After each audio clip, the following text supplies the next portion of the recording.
हम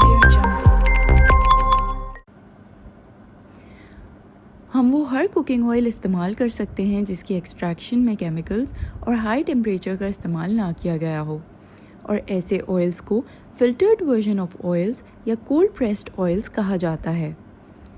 cold pressed oils के लिए फ्रूट्स और सीड्स को मैकेनिकली प्रेस करके उनसे ऑयल एक्सट्रैक्ट किया जाता है, जिसके लिए एक्सट्रीम टेम्परेचर और केमिकल्स की ज़रूरत नहीं होती, और यही वजह है कि इन ऑयल्स की हेल्थ प्रॉपर्टीज़ और न्यूट्रिशनल वैल्यू डिस्ट्रॉय नहीं होती, और ये हमें अपनी प्योर फॉर्म में अपने ओरिजिनल कलर, फ्लेवर और अरोमा के साथ मिलते हैं। इनमें cold pressed versions of mustard oil, coconut oil, olive oil और आमंड ऑयल शामिल हैं।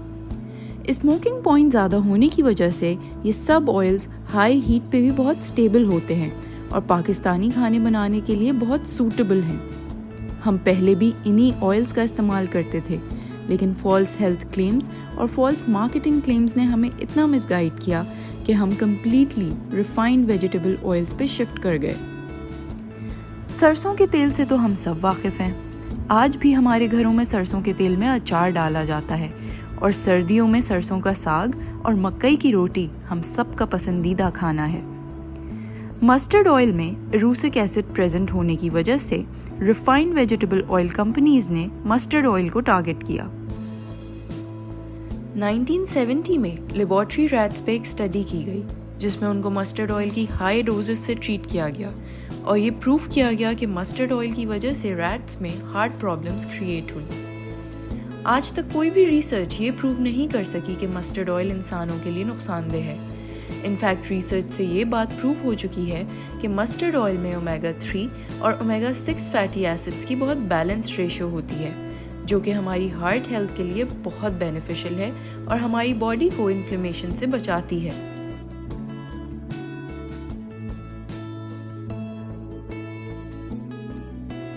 मस्टर्ड ऑयल में एरूसिक एसिड प्रेजेंट होने की वजह से मस्टर्ड ऑयल यूरोप, यूएसए और कनाडा में एडिबल कंजम्पशन के लिए बैंड है। पर क्या आप जानते हैं कि ये ममालिक रिफाइंड वेजिटेबल ऑयल्स की प्रोडक्शन में टॉप पे हैं? और अगर मस्टर्ड ऑयल इतना नुकसानदेह है तो why they consume mustard sauce so much? Unfortunately अपने रिफाइंड ऑयल्स बेचने के लिए ये मस्टर्ड ऑयल के खिलाफ सिर्फ एक फॉल्स प्रोपेगेंडा है। पाकिस्तान में कोल्ड प्रेस सरसों का तेल हर लोकल ग्रोसरी स्टोर पर दस्तयाब है, जिसे पंसारी या परचून की दुकान भी कहा जाता है, and it is actually very low priced, just 200 rupees for 1 litre. Mustard oil की तरह रिफाइंड वेजिटेबल ऑयल कंपनीज ने कोकोनट ऑयल को भी टारगेट किया कि कोकोनट ऑयल में सैचुरेटेड फैट्स होते हैं जो कि आर्टरीज को क्लॉग कर देते हैं और हार्ट डिजीजेस का बायस बनते हैं। कोकोनट ऑयल में मौजूद saturated fats medium chain fatty acids होते हैं जो कि बहुत लो स्ट्रेस फैट्स हैं और बहुत इजीली डाइजेस्ट हो जाते हैं। मीडियम चेन फैटी एसिड्स हमारे गुड कोलेस्ट्रॉल को बढ़ाते हैं और एक्चुअली में हमारे हार्ट के लिए बहुत हेल्दी होते हैं। Olive oil is one of the healthiest cooking oils. ये एक वो वाहिद हेल्दी कुकिंग ऑयल है जिसकी इतनी ज़्यादा मार्केटिंग की गई है कि ग्रोसरी स्टोर्स में हेल्दी कुकिंग ऑयल्स में हमें सिर्फ ऑलिव ऑयल ही नज़र आता है, और यही वजह है कि इसमें मिलावट के इम्कानात बहुत ज़्यादा हैं, जो कि मुख्तलिफ स्टडीज़ साबित कर चुकी हैं। ऑलिव ऑयल की एक छोटी बॉटल ख़रीदें और उसको टेस्ट करें। अगर वो टेस्टलेस हुआ तो इट मीन्स कि वो प्योर नहीं है, क्योंकि कुछ कंपनीज रिफाइंड वेजिटेबल ऑयल्स को ऑलिव ऑयल के साथ मिक्स करके सेल करती हैं। प्योर ऑलिव ऑयल का टेस्ट पेपरी, ग्रासी और स्लाइटली बिटर होता है। वो ऑलिव ऑयल खरीदें जिसकी इसी साल की प्रोडक्शन हो, क्योंकि टाइम के साथ ऑलिव ऑयल की क्वालिटी ख़राब हो जाती है।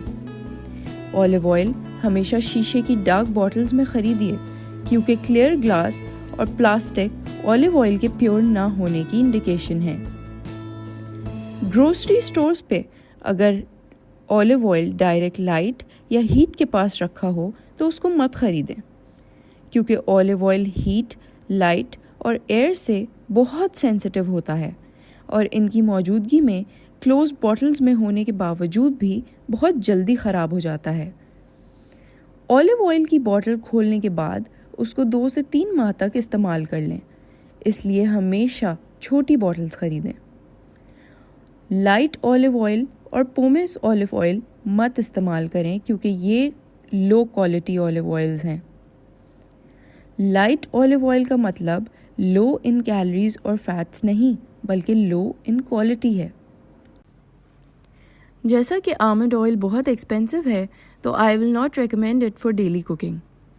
आप अपनी सैलड्स और डिशेस का फ्लेवर इन्हांस करने के लिए आमंड ऑयल को फिनिशिंग के तौर पे इस्तेमाल कर सकते हैं। प्लांट ऑयल्स के अलावा मक्खन और देसी घी ऐसे डेयरी फैट्स हैं जिनके बारे में काफ़ी मिसकंसेप्शंस हैं कि इनमें सैचुरेटेड फैट्स होते हैं जो कि बॉडी में अक्यूमुलेट हो जाते हैं और हमें मोटा करते हैं। ये आर्टरीज को क्लॉग करते हैं और बैड कोलेस्ट्रॉल को बढ़ाते हैं जो कि दिल की बीमारियों का बायस बनता है। मक्खन और देसी घी उन कुछ फैट्स में से हैं जिनमें सारे फैट सॉल्युबल विटामिन्स पाए जाते हैं। हंड्रेड्स ऑफ स्टडीज़ ये प्रूव कर चुकी हैं कि मक्खन और देसी घी एक्चुअली में हमारी हार्ट हेल्थ, ब्रेन हेल्थ और वेट लॉस के लिए बहुत बेनिफिशियल और हेल्दी होते हैं। हम बहुत आसानी से मक्खन और देसी घी घर पे बना सकते हैं without using extreme temperatures, chemicals और प्रिजर्वेटिव्स। टोस्ट पे मक्खन लगाएं या देसी घी में दाल को तड़का लगाएं and you are good to go. मुझे उम्मीद है कि अब आपको ये क्लियर हो गया होगा कि आपने रिफाइंड वेजिटेबल ऑयल्स क्यों इस्तेमाल नहीं करने। पाकिस्तान में ये सारे कोल्ड प्रेस्ड ऑयल्स आप पंसारी या परचून की दुकान से बहुत मुनासिब कीमत में ख़रीद सकते हैं। अगर आप कुकिंग ऑयल ग्रोसरी स्टोर या शॉपिंग मार्ट से ख़रीदते हैं तो हमेशा ऑयल्स के रॉ, अनरिफाइंड, कोल्ड प्रेस्ड या एक्सपेलर प्रेस्ड वर्जन्स ख़रीदिए। कुकिंग ऑयल्स को हमेशा हीट और डायरेक्ट सनलाइट से दूर अलमारी में रखें। कुकिंग ऑयल्स को हमेशा मुनासिब मकदार में इस्तेमाल करें। हमारा मसला ये है कि हम खाने को जायकेदार बनाने की ख्वाहिश में उसमें ज़्यादा कुकिंग ऑयल डाल देते हैं और फिर उसको तेज़ आंच पे इतना भूनते हैं कि खाने की सारी ग़िज़ाइयत ख़त्म हो जाती है। एक और गलती जो हमारे घरों में की जाती है वो है कुकिंग ऑयल को दोबारा इस्तेमाल करना या रीहीट करना। हम अंडा या चिप्स फ्राई करते हैं और उसमें से बच जाने वाले ऑयल को दोबारा बॉटल में स्टोर कर लेते हैं। ये इतना नुकसानदेह अमल है कि हमें इसका अंदाज़ा भी नहीं है। तो क्या ये बेहतर नहीं कि हम ख़राब ऑयल को ज़्यादा इस्तेमाल करने के बजाय हेल्दी कुकिंग ऑयल को कम इस्तेमाल कर लें? और अगर आज हम एक हेल्दी कुकिंग ऑयल पे कुछ ज़्यादा पैसे खर्च कर लेंगे तो कल को हम बहुत सी बीमारियों और उन पे होने वाले खर्च से बच जाएंगे।